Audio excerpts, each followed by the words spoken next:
ఆడపిల్లల చదువులు వారు ఆర్థికంగా నిలదొక్కునేందుకు పనిచేస్తున్న స్వచ్ఛంద సంస్థ సేవా భారతి ఆధ్వర్యంలో ఫిబ్రవరి 2న గచ్చిబౌలి స్టేడియంలో రన్ ఫర్ చైల్డ్ 8వ ఎడిషన్ను నిర్వహిస్తున్నట్లు సేవా భారతి ప్రతినిధులు తెలిపారు.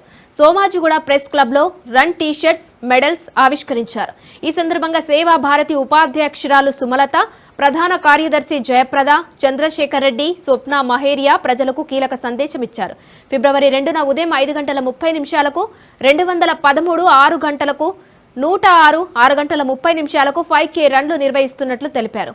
గచ్చిబౌలి స్టేడియంలో ప్రారంభమయ్యే ఈ రన్ హైదరాబాద్ సెంట్రల్ యూనివర్సిటీ వరకు కొనసాగుతుందన్నారు. ఇప్పటికే 10,000 మంది పేర్లు నమోదు చేసుకున్నట్లు తెలిపారు. ఈ కార్యక్రమానికి మంత్రి శ్రీధర్ బాబు, ఎమ్మెల్యే అరికెపూడి గాంధీతో పాటు ప్రముఖులు హాజరు కానున్నట్లు తెలిపారు. రన్ ద్వారా సేకరించిన నిధులను బస్తీలో ఉన్న బాలికలకు స్కూల్ తర్వాత ట్యూషన్స్, వారికి చేతి వృత్తులు, సెల్ఫ్ డిఫెన్స్ నేర్పించేందుకు మురికివాడల్లోని ఆడపిల్లల అభ్యున్నతికి వినియోగిస్తామన్నారు.